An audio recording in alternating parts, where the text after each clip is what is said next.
नमस्ते sir. Sir इन दिनों मैं फ्लैट खोज रहा हूँ अपने लिए।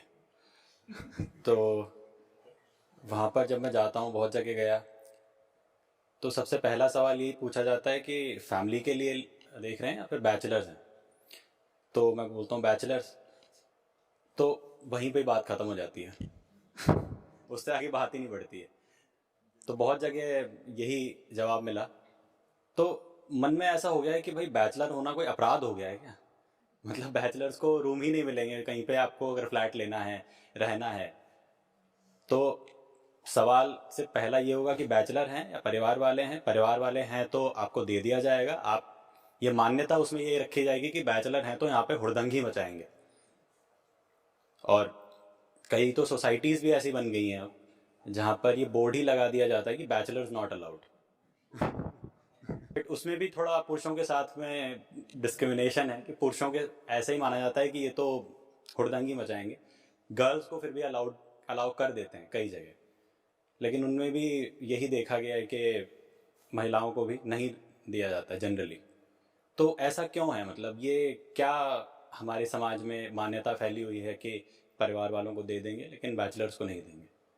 बैचलर करते हैं हुड़दंगी, ये है तथ्य। इसमें क्या तो है बात ऐसी। इसमें वो क्या है, तुम बैचलर माने क्या? अभी अभी कॉलेज से निकला होगा, 2 4 साल 5 साल हुए होंगे। भारत में बहुत दिन तो बैचलर रहने देते नहीं तुम्हें। तो 25 के हो गए, 28 के हो गए, बहुत हुआ तो 30 के, अधिक से अधिक। तो वो वही करते हैं जो हॉस्टल में कर रहे थे। वो पंखा तोड़ेंगे, खिड़की तोड़ेंगे, शोर मचाएंगे, लड़की देखेंगे तो गाना गाएंगे। तो ये सब होता है इसलिए। ये सब जब अनुभव करा लोगों ने तो कहा कि इनको बुलाना माने पूरी सोसाइटी की आफत। घर भी खराब करते हैं और उपद्रव करते हैं, तो उनको नहीं दिया जाता है। ये बात यही है। इसमें मैं कोई गहरा कारण क्या बता दूं? तो मतलब, हाँ ये ज़रूर है कि सब नहीं ऐसे होते होंगे बैचलर। गेहूं के साथ घुन भी पिसता है। तो जो शांत हैं उन बेचारों को भी रहने को नहीं घर मिलता। देखो, मूल कारण उपद्रव नहीं है। मूल कारण तो वही है, स्त्री पुरुष संबंध। जो उपद्रव भी होता है वो ले दे करके होता तो एक ही मुद्दे पर है ना। और मुद्दा तो वही होता है। अगर तुम बात बैचलर लड़कों की कर रहे हो तो मुद्दा तो यही होता है, लड़की। जो लोग नहीं दे रहे होते उनको भी यही होता है कि हमारी लड़कियां छेड़ेंगे ये। तो माया चीज ही ऐसी है। देखो, जिनको नहीं मिली है वो उफनाए जा रहे हैं कि मिले मिले। उनको घुसने नहीं दिया जा रहा सोसाइटी में। और जिनको मिल गई है उनको पता है मिली नहीं है, कभी भी छिटक सकती है, तो वो बचाने के लिए द्वार दरवाजे बंद कर रहे हैं। वो कह रहे हैं घुसने मत देना उसको। कल को इनका विवाह होगा। यही जिनको आज मकान नहीं मिल रहा किराए पर, बैचलर होने के कारण, कल ये शादी करेंगे। ठीक, इनके बेटी होगी और ये मकान भी खरीदेंगे किसी सोसाइटी में। और फिर ये खुद भी यही करेंगे कि यहाँ पे बैचलर को मत आने देना, ये मेरी बेटी ले जाएगा। तो माया चीज ही ऐसी है। जब तक नहीं मिली है तब तक बाहर खड़े होकर शोर मचा रहे हो कि घुसने दो घुसने दो, द्वार खोलो सखी, हमें प्रवेश करना है। और जब मिल जाती है तो पता है कि मिल के भी मिली नहीं। कोई आत्मविश्वास तो रहता नहीं है ना कि भाई मेरी पत्नी है या मेरी बेटी है, कोई से नहीं ले जा सकता। कोई आत्मविश्वास नहीं रहता। पता होता है कि ये फुर्र हो सकती है। ये चीज ऐसी है जो कभी किसी की नहीं होती। और यहाँ पे कोई जेंडर स्पेसिफिक बात नहीं है। मतलब महिलाओं को रहता है कि पति फुर्र हो सकता है, बराबर की दोनों तरफ बात है। तो डरे डरे रहते हो। जब तक मिला नहीं तब तक उपद्रव है कि मिला नहीं। जब मिल गया तो उपद्रव है कि अब मिल गया कहीं चला ना जाए। और वही जो मूल बात है माया की, वो अलग अलग थिएटर्स में अभिव्यक्त होती रहती है। अलग अलग थिएटर माने अलग अलग संदर्भ, अलग अलग जगहों पर अलग अलग तरीके से वही चीज आपको दिखाई देती रहती है। देखो, जब तक वो पुरानी बात तो मुझे वापस आना पड़ता है बार बार। जब तक तुम एक ऐसा समाज नहीं बनाओगे जिसमें लोग भीतर से थोड़े जगे हुए हों, जब तक तुम्हारी शिक्षा व्यवस्था बच्चे को, लड़के को, लड़की को ये नहीं सिखाएगी कि बेटा चेतना पर ध्यान दो, ये देह के मामले तुम्हें बहुत शोभा नहीं देते, तब तक लड़कों की जिंदगी का एक ही लक्ष्य रहेगा कि लड़की मिल जाए, और लड़की माने लड़की का शरीर, और लड़कियों के बापों का एक ही लक्ष्य रहेगा कि इसके शरीर को तब तक बचा के रखो जब तक इसका ब्याह नहीं हो जाता। तो लड़कों में और लड़कियों के बापों में लगातार तनातनी बनी ही रहेगी। और यही लड़का जो आज किसी की बेटी के पीछे लगा हुआ है, जब इसकी बेटी हो जाएगी तो ये बाकी सब बैचलर्स का दुश्मन हो जाएगा। ये जो बापूजी लोग घूमते हैं अपनी बेटियों के पीछे पीछे बंदूक लेकर के, बॉडीगार्ड बन के, यही वो हैं जिन्होंने अपने जमाने में कितनों की बेटियां छेड़ी थी। जब अपनी हो गई तो कह रहे हैं कोई देखना नहीं इसकी और गोली मार दूंगा। माया है और क्या क्या बताएं इसमें भाई। लेकिन मैं समझता हूं ये गैर कानूनी है, आप ये कर नहीं सकते, कानून इसकी इजाजत नहीं देता है। और अगर ऐसी सोसाइटीज है जिन्होंने धड़ल्ले से सामने ही लगा रखा है बैचलर्स नॉट अलाउड, तो इनकी तो सीधे सीधे एफआईआर हो सकती है, ये जेल जाएंगे। लिंग आधारित भेदभाव तो संविधान सम्मत है ही नहीं, ये तो जेंडर बेस्ड डिस्क्रिमिनेशन है सीधी सी, जेंडर और मैरिटल स्टेटस बेस्ड डिस्क्रिमिनेशन। लड़के को दूंगा लड़की को नहीं दूंगा, मैरिड को दूंगा बैचलर को नहीं दूंगा। ये तो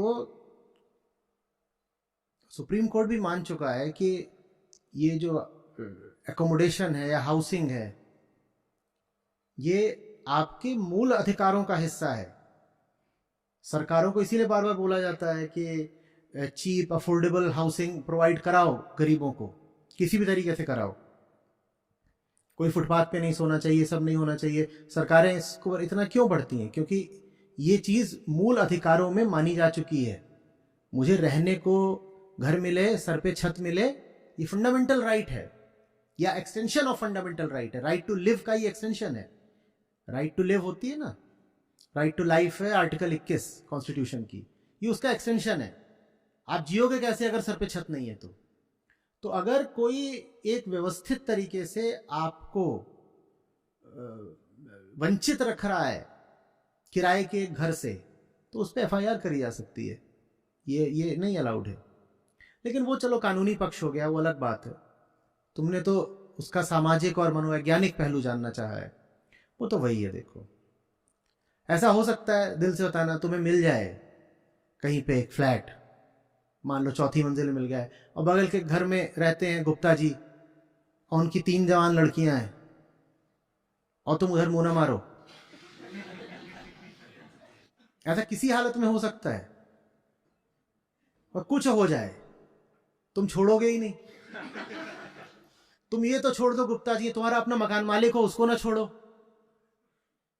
और मकान मालिक तुम्हें कैसे दे दे? उसको पता है उसकी अपनी पत्नी, उसकी अपनी बेटी, और पत्नी और बेटी का भी भरोसा नहीं, तुम्हारा भरोसा वो कर भी ले तो। नारीवाद का जमाना है, नारियां कह रही हम क्यों पीछे रहे, हम भी तो छेड़ सकते हैं।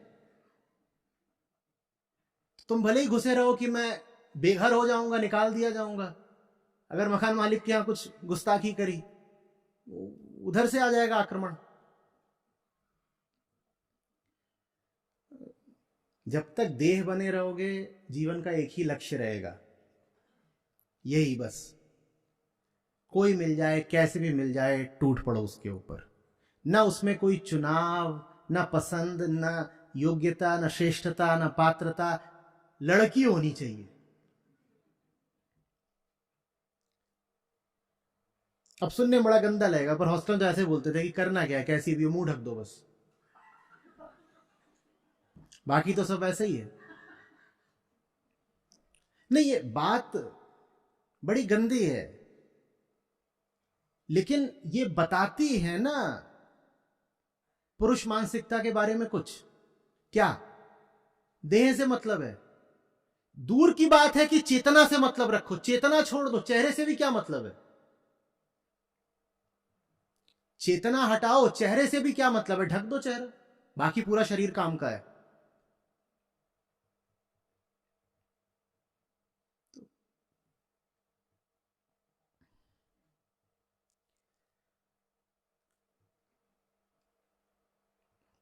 उस पर अभी भी स्कूल्स चल रहे हैं कि all girls school, all boys school. वहां तुम उनके भीतर की आग और भड़का देते हो, उसको देखने को ही नहीं मिलता। ऐसे जैसे कोई दूसरी प्रजाति हो, जू में जाके देखो, अच्छा लड़की ऐसी होती।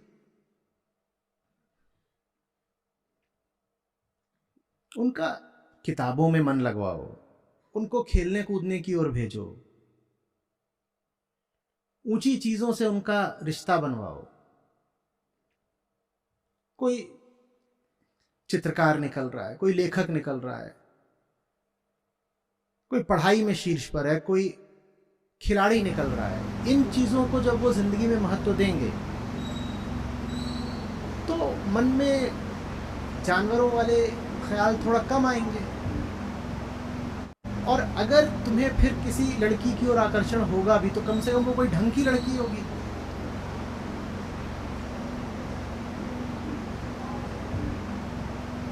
ये जो आप सुनते हो, ये बेस्टेलिटी जानते हैं ना क्या होती है? क्या होती है?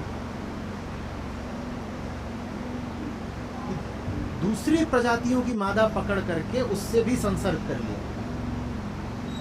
ये कानून में अपराध मानी जाती है, ये आप करते पकड़े गए तो आपको तुरंत जेल में डाल दिया जाएगा, पर होता है। तो बात यहां तक पहुंच गई कि चेतना हटाओ, चेहरा हटाओ, प्रजाति भी हटाओ। जरूरी नहीं है कि मनुष्य हो, बस मादा होनी चाहिए, बकरी चलेगी। ये क्या है? आप फिल्में बनाते हैं, 90-95% फिल्मों की विषय वस्तु क्या होती है? यही लड़का लड़की। जीवन का परम उद्देश्य क्या है? जीवन मुक्ति थोड़ी ही। अगर आप अपनी फिल्मों की सुने, हर फिल्म में जो नायक है और जो नायिका है, मुझे बताइएगा उनका उद्देश्य क्या है पूरी फिल्म में? नायक और नायिका का क्या उद्देश्य होता है पूरी पिक्चर में? एक दूसरे को पकड़ना। और क्या उद्देश्य होता है? तो जीवन का उद्देश्य आप वहीं से सीख करके आ रहे हैं। अब बताइए कौन फ्लैट देगा आपको? और बचपन से आप वही मूवीज देख रहे हैं जिसमें आपका जो बिल्कुल रोल मॉडल है, आपका आदर्श जो नायक है, वो पूरी 3 घंटे की पिक्चर में बस एक काम कर रहा है, किसी लड़की का पीछा। और जब वो उसको लड़की मिल जाती है तो आप बोलते हो हैप्पी एंडिंग। उन्होंने आपको फिलॉसफी पढ़ा दी, उन्होंने आपको एक दर्शन में दीक्षित कर दिया। क्या कहती है वो philosophy? The purpose of life is obtaining a woman. आप उसी यूनिवर्सिटी से निकल रहे हो जहां ये बताया जा रहा है, तो फिर आप यही करते हो कि जहां दिखी लड़की आप पीछे लग लिए। सोसाइटी में दिखेगी तो पीछे कैसे नहीं लगोगे? वहां बैडमिंटन कोर्ट है, टेनिस कोर्ट है, बास्केटबॉल कोर्ट है, वहां सोसाइटी की लड़कियां खेल रही हैं, आप भी पहुंच जाओगे, मैं भी खेलूंगा। एक तो पहुंच गया था बैडमिंटन कोर्ट में टेनिस का रैकेट लेके,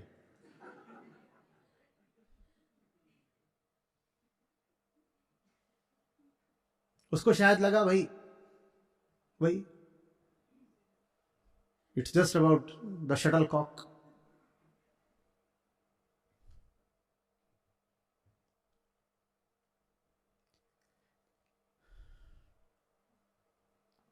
इंसान को बेहतर बनाओ, शिक्षा व्यवस्था थोड़ी ठीक करो, तो ये सब चीजें ठीक होंगी। नहीं तो ये सब चलता ही रहेगा। तो आप क्या,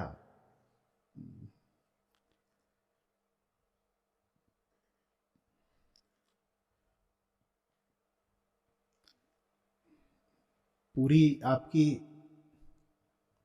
सेक्सुअल जो ड्राइव है वो सिर्फ एक झूठा मुआवजा है।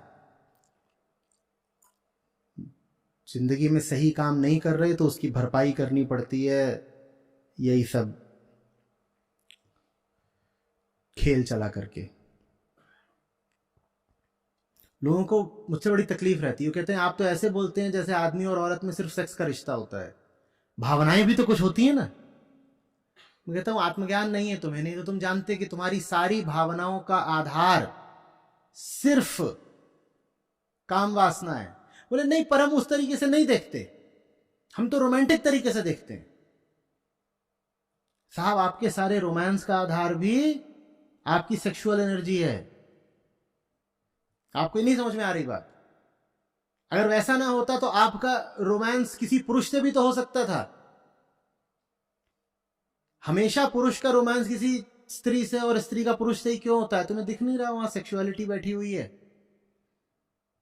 अब वो बचपन से ही होती है, पैदा होते से ही होती है, और फिर हमारी जो संस्कृति है और हमारी शिक्षा है वो उसको और बढ़ा देते हैं। फिर 100 तरह के उपद्रव होते हैं। कल आप एसिड अटैक की बात कर रहे थे, वो भी वही था।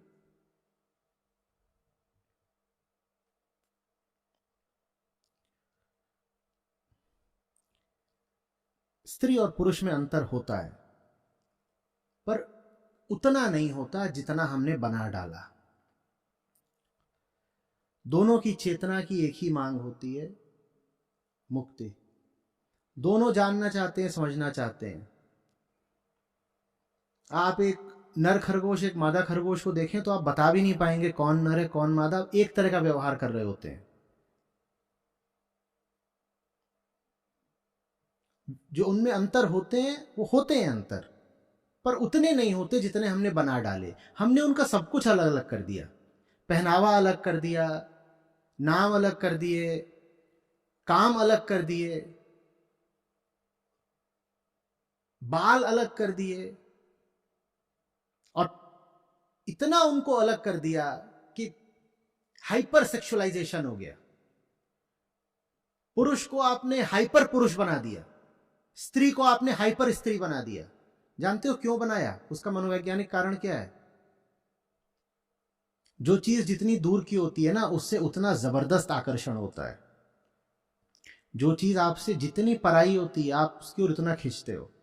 जितना खींचोगे उतना प्लेजर मिलेगा।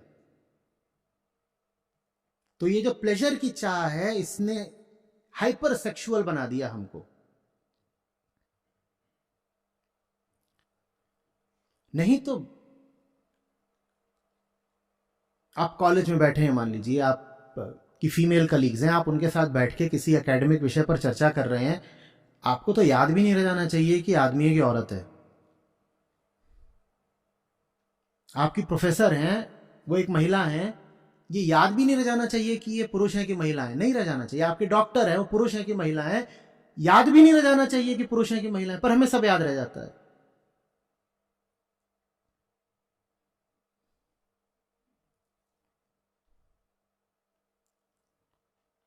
हम दोनों को इतना अलग अलग बना देते हैं कि जरूरी हो जाता है दूसरे को अलग देखना। तो अलग ही है, तो अलग ही है।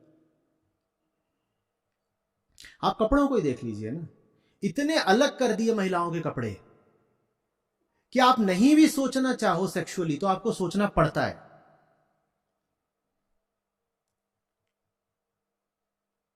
अब पेट है, पेट पुरुष के पास भी होता है, महिला के पास भी होता है। देखिए, शरीर भी पुरुष और महिला का 90% एक जैसा ही होता है, ठीक? पेट पुरुष के पास भी महिला के पास भी है, पर अब आप उसका पेट उहाड़ दोगे, कोई पुरुष तो नहीं देखा जो पेट खोल के चल रहा है। और जब वो पेट खोल के चलता है तो पूरा ऊपर से खुला होता है, छाती भी खुली है, पेट भी पूरा खुला होता है। महिला का आपको अगर ऊपर से ढक दो, पेट खोल दो उसका, आप नहीं भी सोचना चाहते कि मेरे सामने एक फीमेल है, तो भी आपको मजबूर करा जा रहा है सोचने के लिए। तो सब कुछ क्यों? क्योंकि अध्यात्म नहीं है। क्योंकि आपकी चेतना वास्तव में जिस चीज की मांग कर रही है वो आप उसको नहीं देने वाले, तो आप उसको फिर इस तरह की झूठी चीजें सांत्वना के तौर पे दे देते हैं कि ले भाई और सेक्स ले ले ले ले, और सेक्स नहीं मिल सकता तो कम से कम टिटिलेशन ले ले, सेक्सुअल उत्तेजना ले ले। तो हर व्यक्ति हर समय टिटिलेटेड है, हर व्यक्ति हर समय अराउज्ड है। as a compensation for missing out on the real thing in life. और उसी का नतीजा होता है गंदे संबंध।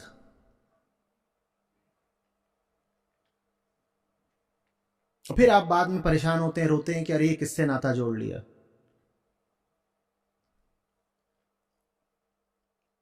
और चूंकि पुरुषों में ये सेक्सुअल मैडनेस ज्यादा होती है, इसीलिए संबंधों में गलत फैसले भी पुरुष ही ज्यादा करते हैं, और बाद में पुरुष भी खूब रोते हैं। इसीलिए प्रकृति ने महिलाओं को ऐसा बनाया है कि वो काम के आवेग में बिल्कुल पागल नहीं हो जाती, वो नहीं हो सकती, क्योंकि अगर वो पागल होने लग गई तो गर्भ उनको ही ढोना पड़ेगा। तो प्रकृति ने व्यवस्था कर दी है कि महिला थोड़ा अपना संतुलन बनाकर चलती है। महिला पागल हुई तो पछताना भी महिला को ही पड़ेगा, पुरुष तो निकल जाएगा, महिला गर्भवती हो जाएगी, वो परेशान होती रहेगी। पुरुष पागल घूमता है काम की पकड़ में, तो फिर जो भी उसको ऐरी गई गहरी नत्थू खैरी मिल जाती है पकड़ लेता है। उसकी शक्ल ठीक होनी चाहिए, उसकी देह बढ़िया होनी चाहिए, पकड़ लेता है।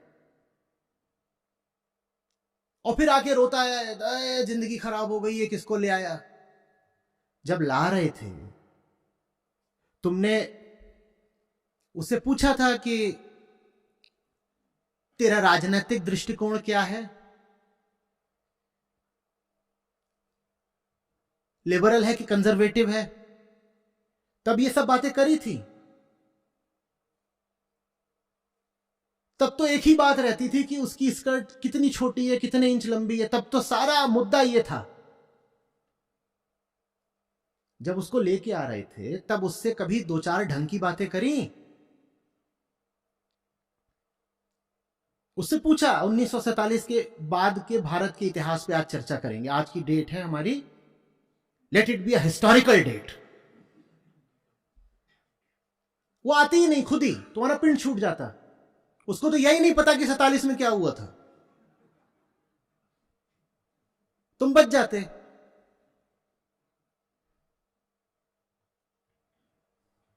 कभी कोई ढंग की बात करते नहीं, कभी कुछ नहीं। बस उसकी फोटो अच्छी होनी चाहिए, अपने को टिटिलेशन हो, दूसरे दोस्तों को दिखाएंगे, मजा आएगा, देखो मैं ये पकड़ के लाया हूं माल। दोस्त भी कह रहे हैं भाई भाई आगे निकल गया भाई।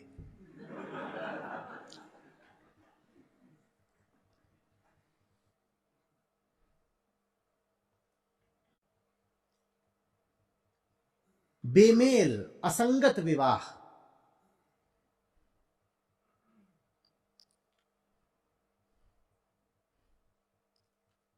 जो रिश्ता कभी बनना ही नहीं चाहिए था वो रिश्ते बना लेते हो, पागल बिल्कुल।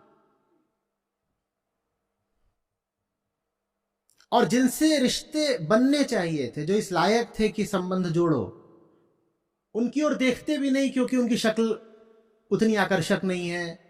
हो सकता है वो कद में बहुत ऊंचा ना हो, उसका व्यक्तित्व बहुत प्रभावशाली ना हो। और प्रभावशाली व्यक्तित्व माने यही होता है, चौड़ी छाती है, बाल वगैरह सेट करा रखे हैं, स्टाइल से घूमता है, अदाएं हैं। वो ऐसा नहीं है तो उसकी ओर देखना ही नहीं है।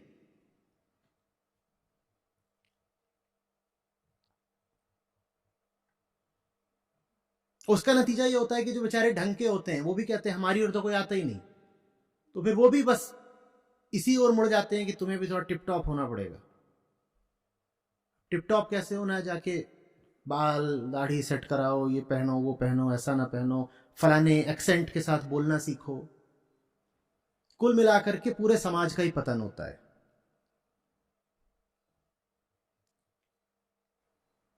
आप खुद थोड़ा देखिएगा, हमारी जो इकोनॉमी है पूरी, वो कितनी ज्यादा सेक्स सेंटर्ड इकोनॉमी है।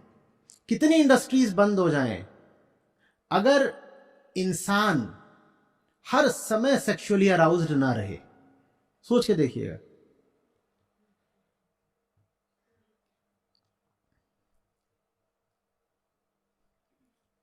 ये पूरी वेडिंग इंडस्ट्री क्या है?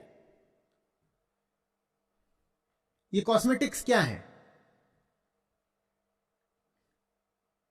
इतने जो अपैरल्स बिकते हैं वो क्या सिर्फ इसलिए बिकते हैं कि लोगों को तन ढकने को और मौसम से बचने को कपड़े चाहिए?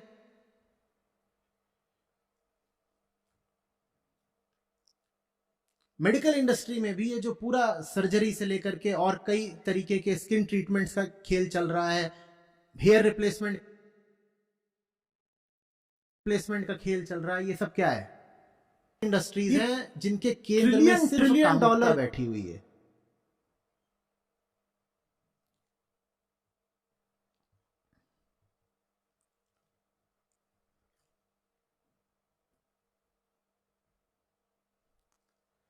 जिंदगी भर पैसा बचाते हैं, जाकर के वेडिंग पर फूक आते हैं।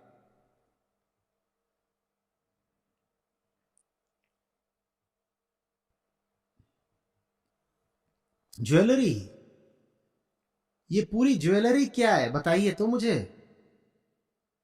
आप एक मुझे किसी ज्वेलरी की दुकान का या ब्रांड का विज्ञापन दिखा दीजिएगा जिसमें जो मॉडल है, जिसने वो कंठहार डाल रखा है, उसकी क्लीवेज ना दिख रही हो।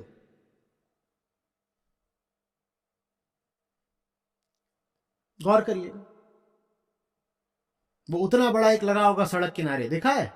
फलाना ज्वेलर, कोई भी ज्वेलर हो सकता है, टीटी ज्वेलर्स, कुछ भी, या कोई ब्रांड हो सकता है, तनिष्क, कोई भी ब्रांड होगा। उसमें हमेशा मॉडल कौन होता है? एक महिला। कैसी महिला? बूढ़ी साधारण सी महिला, अधेड़ उम्र की महिला, कैसी? एक जवान महिला। और उस महिला ने क्या पहन रखा होता है? नहीं, पुरुष उत्तर नहीं दे पाएंगे क्योंकि उसने जो पहन रखा होता है उन्होंने कभी देखा ही नहीं। उन्होंने बस वहीं देखा जहां उसने कुछ नहीं पहन रखा। महिलाएं बताएं, उसने क्या पहन रखा होता है? उसने कुछ ऐसा पहन रखा होता है जो कम से कम दिखाई दे, वस्त्र कम से कम दिखाई दे। सोचिएगा, नेकलेस और क्लीवेज का कुछ तो रिश्ता जरूर होगा, नहीं तो ऐसा क्यों होता कि नेकलेस के विज्ञापन में क्लीवेज होनी जरूरी है? ये काम बाजारू नहीं हो गया क्या? क्या सीधे सीधे ये संदेश नहीं दिया जा रहा कि बेटा एक चीज अगर उसको दोगे तो तुम्हें दूसरी चीज उससे मिलेगी? ये वेश्यावृत्ति को प्रोत्साहन नहीं दिया जा रहा है क्या? सीधे पूछ रहा हूं।